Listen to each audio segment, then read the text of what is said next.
Alam nyo, one really exasperating feature is yung nawawala, yung pumipila tapos wala sila sa listahan. Ano pong pwedeng one big time solution po dyan para matigil na yung mga reklamo na ganito? And I don't know if how can digital help? Yes, actually, una, would like to take this opportunity to apologize to some of the drivers who are not included in the list and who were not able to claim their financial assistance today. But as explained also by Secretary Rex Gatchalian, kung hindi nyo naman po na-claim ngayon, we will be arranging a special payout like what we did dito po sa Metro Manila. Now, for those who are not included in the list, dalawa po yan. One is hindi po kayo nailista ng inyo pong mga transport regulatory units, hindi po kayo nailista ng inyong sa mga naisumite sa mga local social welfare officers, kaya wala pong mga pangalan nyo na nakarating sa DSWD. Or pangalawa, maybe your names were submitted but incomplete po yung information. Kasi nung nagsagawa na isubmit sa DSWD yung list, and then we did the duplication, kinakailangan kasi na kumpleto yung inyong pong impormasyon, like your family name should be provided, your birth date should be provided, kasi posible na may kapangalan po kayo sa similar area. And then the only way to differentiate you from another individual is for us to be supplied with those information, because that's what we basically do in the deduplication process. So if that's absent, ibabalik po namin sa local government unit para sila naman po yung mag-supply nun sa amin. So hindi naman po kinakailangang mag-alala, because if you're eligible drivers and then makita natin that dapat kayong mapasama, again, we will schedule another payout for you. But where is the trouble? Is it in the local government unit that doesn't give you full information? Or the operator? Sino po bang may kasalanan ng ganitong mga aberya? Actually, we don't want to put blame on anyone. In this period, ang kinakailangan talaga is magtulungan. We understand that the local government unit secured the list from the TODAS, yung mga transport regulatory unit dun sa kanilang pong lugar. And sometimes in the submission of list ay possible na nagkakaroon ng kamalian sa pag-encode, or yun nga po, hindi sapat yung information na i-provide. Kaya merong mga na-leave out doon sa ating pong mga list. But then again, sabi nga po natin, we're working naman with local government units. In fact, meron tayong mga ginagawa ng mga joint health teams para makuha natin yung karagdagang impormasyon and to ensure and enable us to deliver the services to the tricycle drivers. ASEC, did you start going digital today already? Actually, for the tricycle drivers outside of Metro Manila, we're still doing manual payout.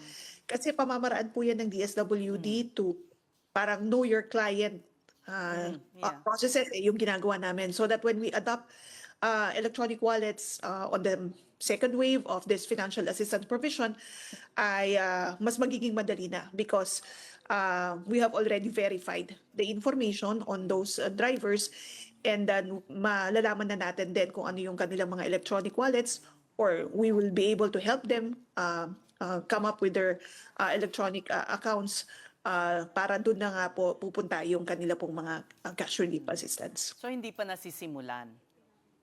Yes, we haven't started it yet, but we're planning to adopt digital systems on the second wave or the second tranche of this financial assistance to help us also cut on administrative and operational costs, and of course to make the processes more efficient and more convenient para sa ating mga drivers. Ma'am, sige. I understand that it's complicated on your part kasi you're working with information you're only given by, for example, the LGUs. These are drivers who are listed by the LGUs, and I don't think you're listing them as DSWD. However, the fact is that these guys earn from day to day, and what they earn today is what they feed their family with. So even if we say na meron pa namang susunod na bigayan, that's already one day lost na livelihood eh. So I'm wondering how we can facilitate or how we can speed up and and make it easier for people who are having a hard time as it is. I know it's not entirely your fault kasi nga, you're working with information you're only given by the LGUs. Pero baka there's a way then to, I don't know, not be I too... hope the government can have a master Oo. list someday Kawawa rin of kasi. all these transport workers na talagang very solid na. It's kasi, tiresome din to keep hearing complaints na, wala po kami. Tapos pipila sila po. Isang buong araw po yan na walang trabaho. Alam mo naman po yung mga... That's correct. I totally agree with you. In fact, in one of our discussions this afternoon, no, after na umikot kami ni Secretary Rex Gatchalian, isa sa mga nakikita natin is, yung integrate natin yung database ng mga drivers, which actually we don't have yet, no? Kasi in the past, yung mga fuel subsidy that were provided by the government, mga operators lang yung nabibigyan. But this is the first time that we're providing or extending assistance to drivers. So ngayon, meron na tayong mga binubuo ng mga listahan or database ng mga drivers. Now, ang nakikita natin dito is maybe do a PhilSys integration with the CBMS. Kasi as it is, no, nakita natin na hindi naman po lahat ng mga tricycle drivers ay may national ID. So maybe we could work on the data integration, and then also make sure na naka-reflect kung sino yung mga drivers doon sa CBMS natin. Maybe that would help now in terms of policy and operational concerns. And then isa rin sa posible na pwede nating gawin, of course, ay yung aside from the data integration nga, we could also push for the creation of a database for our drivers. Right. And just a clarification, kasi kagabi nandito po si Manibela President Marval Buena at sinabi sa amin na halos lahat ng miyembro ng Manibela ay hindi nakatanggap ng ayuda. Is it through DSWD ba o DOTR po yung kanila? Actually, mga jeepney drivers po natin, the list came from the LTFRB. But we understand that the LTFRB got the list also from the JODA, kasi may mga iba pong organisasyon yan. Now, maybe Sir Val could help us doon sa pag-verify kung wala nga pong mga miyembro ng kanilang asosasyon o ng kanilang grupo ang nakatanggap pa ng cash relief assistance, because dito sa National Capital Region, we've already served more than 22,000 jeepney drivers. And if it's true na wala pa sa kanilang member ang nakakatanggap, then we'd gladly verify that information. And we can check naman din our database or the existing master list of jeepney drivers to ensure that they would also be served under this program. Ma'am, is this a one-shot deal, or are there plans for a second and possibly a third series of ayuda for these drivers? Kasi looking at the numbers that the amounts being given out, siguro masaya ka na kung mag-isang full tank yan . Hindi abot. Hindi abot.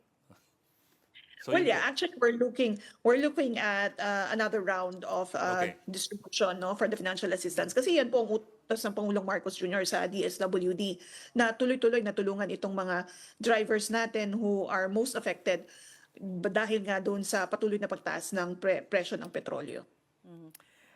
May balak po bang makipagdialogo sa mga transport groups ang DSWD?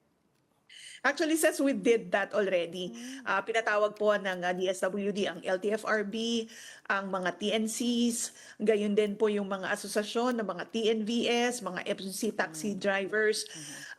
We've met with them, and we've tried to address yung mga operational issues and yung mga concerns on why some of their members were not included in the list of drivers who received financial aid. And ang isa sa mga naging agreements po natin ay mag-compare tayo ng notes. No? So we created help teams, pumunta sa mga local government units, nakipag-usap sa mga TODA, sa mga JODA, so that we could compare notes and then identify who among their members were not included in the list, and then isasama po natin upon verification. And again, on Monday, magkakaroon na naman kami ng another meeting to make sure na maayos po yung mga concerns before we roll out the special payout for the drivers nga who were not able to claim their aid, and of course, to those na napasama dun sa supplemental list. Complete attendance naman po ang mga transport groups. Yes, lahat naman po sila pumupunta, pati mga kumpanya that they work with ay well represented. And naging maayos naman po yung mga pagpupulong natin. And hopefully on Monday, when we meet again with them, ay mapapolish na po natin yung mga operational issues and mapasama na lahat ng kanilang mga miyembro who initially were not included in the list. And yun nga po, ang sabi naman po natin sa kanila, lahat ng mga on-board sa systems nyo ay dapat po maisama. Asek, may balak ba kayong isali ang mga agricultural workers? Kasi although, of course, it's the DA that's in charge, yung pondo nila mas maliit kasi. Hihingi pa dun sa Office of the President. And I think 4,000 something lang po ang maibibigay sa kanila. Well, right now ang ginagawa po ng DSWD is to serve muna itong mga drivers natin because based nga dun sa ating pong mga assessment and consultations with them, even our conversations with the drivers, sinasabi na talaga na sila yung sobrang apektado. Kung dati-dati yung mga tricycle drivers ay nakakapag-uwi ng mga 700 or 800 pesos, now ang naiuwi nila ay half of it or sometimes less than half of it, pag minsan nga daw negative. Kaya sabi namin na okay, so ito po muna yung mga tutulungan natin because nakita natin that they are in crisis situation. Anyhow, other government agencies are also providing or extending assistance to the different sectors. Ang mahalaga kasi dito, Ses and Ed, tulong-tulong yung iba't ibang ahensya ng pamahalaan para ma-serve or ma-address nga po yung mga iba't ibang mga concerns ng iba't ibang sektor sa ating lipunan. Ma'am, I understand that the LTFRB will be beginning service contracting nationwide for jeepney drivers and I don't know if kasama tricycle drivers. Kasama ho ba kayo doon sa kasunduang yon service contracting for PUJs? Well, I'll have to defer now to the DOTR. I think they're the appropriate agency to address that matter. Kami po sa DSWD, we're looking at things at the social protection lens. Nagpo-provide lang po tayo ng social safety nets para ma-caution nga po yung impact nitong pagtaas ng presyo ng petrolyo dun sa mga vulnerable sectors. And we're providing the cash relief assistance, of course, as a stimulus to make local markets alive and to make people remain in the streets. I understand, ma'am. But I asked that question kasi kung matuloy po yung service contracting for the PUJs, and that lessens the urgency and the need for more ayuda for the drivers. Kasi in other words, they will be employed by the state and they will be given salaries by the state to continue plying the routes. Maliban Yes. pa doon sa kanilang actually, as per Pasamasa at least, ang kasundo doon nila, merong sweldo from the government for the service Tas contracting. they can charge and then pa. they can charge pa jeepney fares. Yes. Again, Ed, we're looking at this situation, the social protection lens, na sabi nga natin, even if mag-improve yung situation, magkaroon ng mga recent developments at mabigyan ng ibang intervention itong mga vulnerable sectors natin, including the drivers, hindi kasi madaling ibalik yung sitwasyon nila that they had prior to this crisis. Kaya nga sa DSWD, we need to monitor their situation and then dapat ginagamitan natin nga ng case management para yung pong intervention ay tuloy-tuloy din until such time that they could fully recover. We don't expect naman na overnight mag-improve po yung situation ng ating mga vulnerable sector, especially with the crisis that we are facing. Kaya again, even with several interventions provided by other government agencies, we believe in the department that we need to continue assisting them. Ma'am, paabot na lang po. I'm wondering how prepared DSWD is and government in general for the medium to long term. Kasi if you listen to, for example, Energy Secretary Garin, even if they come to an agreement and there's peace in the Middle East by today or tomorrow, the prices of oil will stay high and we don't even know if it's gonna come down anytime soon. Ang sabi ni former Energy Secretary Jericho Petilla sa amin kanina, might take a year and a half, maybe even more, before the prices normalize. So if that is the case, you will have to be ready po for medyo long-term ayuda. Well, yes, Ed, for our social safety net, particularly for assistance to individuals in crisis situation nga, if you would recall, we've mentioned that we've earmarked 30 billion pesos of the more than 60 billion pesos na pondo for the assistance to individuals in crisis situation. And from our implementation of the cash relief assistance within the National Capital Region for the past 2 weeks, we've spent around 1.6 billion pesos already, serving more than 260,000 drivers. So that's 1.6 billion. Tapos nakita natin that for the tricycle drivers outside Metro Manila, ang pondo natin dyan, I'm sorry, that for the tricycle drivers outside Metro Manila, that's 1.6 billion. Yun ang indicative amount or funding requirement natin. And then yung mga drivers served within the National Capital Region, nasa mahigit 1.3 billion pesos po yung ginamit natin dyan. So if you add up, so 1.6 and then 1.3, that's 2.9 billion pesos. And then So, kung... may 27 pa. Yeah.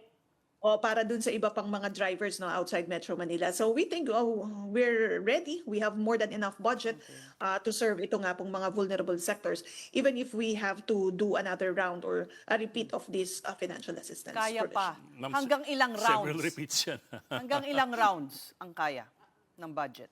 Have to see ano po, and of course sabi nga rin ni Secretary Rex Gatchalian, we'll also have to consult our economic managers because there are also other programs and services that we are also implementing.